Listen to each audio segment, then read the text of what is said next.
It's me, Ken again. Another piece. I'm not going to show you what it is until we're done, because you're going to see that thing build, and now we've only got a few pieces. It'll make no sense to you. So I will take this time to brag just a moment. I received this award, an Ubuntu Tourism Award for creative marketing in tourism. So I'd like to thank the Academy, and for everybody who voted, please, yeah, that didn't happen.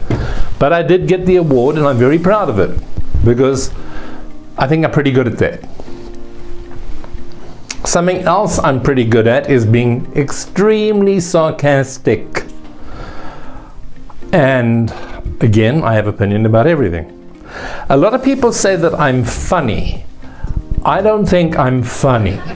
Well, then perhaps it's your delivery. No, it's not my delivery. With me, you get what you see. And if you come to me to help you plan your travel arrangements, you get in the truth, the gospel truth, the whole damn thing from A to Z. I like planning these trips, and I like planning them in little groups, because if anything should go wrong, and in this crazy, wacky world we live in, something could go wrong. And I'm talking about a little uprising of sorts. With all of my contacts and all of my destination management companies that I have selected for our company, I know that I can pick up my phone somebody in 2 o'clock in the morning and say, hey, there's a problem with you and your family. Get them out immediately. Air evac them, get them to the airport, get them on standby, get them on a flight, get them home. That's what you need when you travel these days. You need to know that you're safe, and I will take care of you, no matter where you are. This year, Turkey has seen one of the fastest post-pandemic tourism recoveries in Europe, according to the European Travel Commission. The country welcomed over 50.2 million international tourists in 2022, according to the UN World Tourism Organization. That was close to the 51.2 million in the pre-pandemic year of 2019.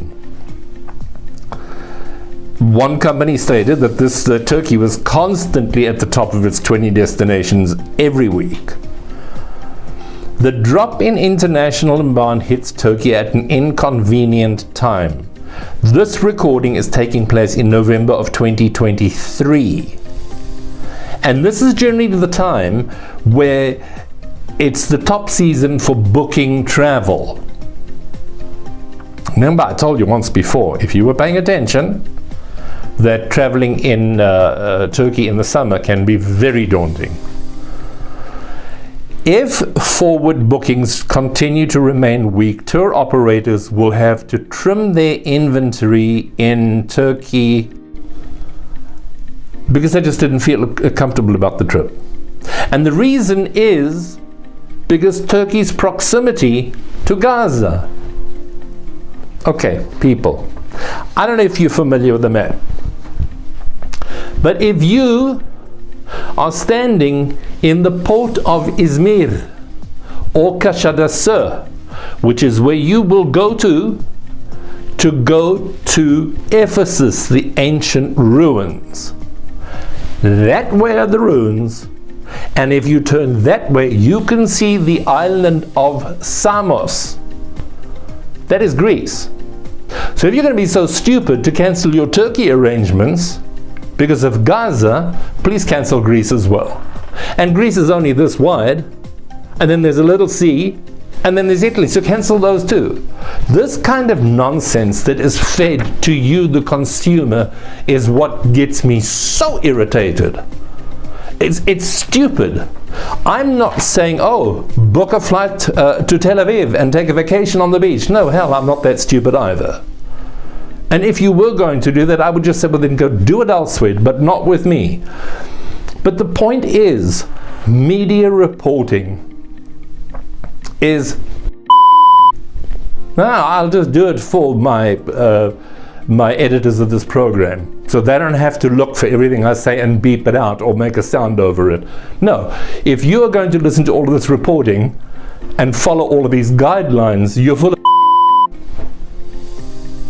If you would go to Turkey, I would take you to Istanbul. Oh, by the way, the distance from Istanbul to Gaza is 1,000 miles. Put that in your head. That's 1/3 across the way of the United States. How can you be in harm? Also, if you're in Istanbul, you're in Europe and Asia, yeah, this much of Asia and this much of Europe, but you're in the middle there somewhere.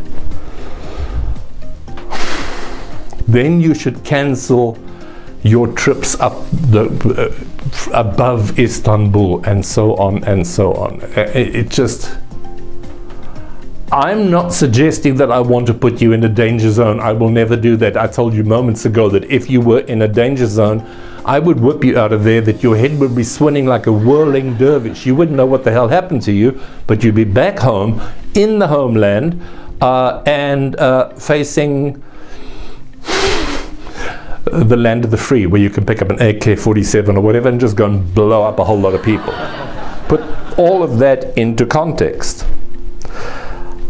I would send you to Istanbul without hesitation. I would send you to Cappadocia. This, you know, with all of the cave hotels, etc. I would send you right across the coast to Kuşadası or Izmir and bring you inland, that much, to Ephesus on a day tour. You don't stay there, it's on a day tour. And then, keeping to my thought of you've got to have time to relax, I would take you down to Bodrum, pop you on what is called a gullet. It's your own little boat. Not little, it's your own boat, with your own captain, your own crew, your own chef, your own everything, and you just move on in for 6 nights. And you cruise that whole turquoise coast. You've never seen anything as exquisite. Really, it's magnificent. Those are the kind of things I would do based on our discussions. Now, if you told me that I get seasick, no, well, I wouldn't put you on a gullet. That would just be cruel. Unless I didn't like you, then I would say, oh no, take 2 weeks. I would never do that. I'm kidding. The fun starts the moment you wake up and say, damn, I need a vacation. And I've always wanted to go to XYZ. That is when the excitement should start. Not the day you arrive at the airport. Why do I say that? Atatürk Airport in Istanbul was, in my opinion, one of the world's most stunning airports. Efficient, quick, through, into a cab, out the front door, gone, in your hotel. And then some fool, whatever, blew it up, which prompted the government to rebuild a new airport from ground up. That thing is so huge, it will take you probably 45 minutes to get. I'm talking about our age group, people. I'm not talking about kids that can gallop or marathon runners. I'm talking about us older folk. It'll take you about 45 minutes to get from one end of the airport to the other. I arrived from Athens into Istanbul, and I had to go to the gate departure to Newark Liberty International Airport. And hobbling along as I was, and trust me, I had walked and walked and walked and prepared for all of this. I eventually just threw up my umbrella that I was carrying and I thought to myself, screw it. If the flight goes without me, it goes without me. I don't give a damn. But I cannot run like a racehorse through this structure, this huge structure, which is almost the size of Manhattan. That's ridiculous. So these are the things I take into place with my team when we talk to you to plan your travel arrangements. If you want to be in touch with me, I will welcome you with open arms, and I will help you the best of my absolute ability to achieve everything you want to achieve and more on your vacation. It's time for me to go, but I'm not going to leave ever without reminding you that American intellectual and author Clifton Fadiman said, when you travel, remember that a foreign country is not designed to make you comfortable, people.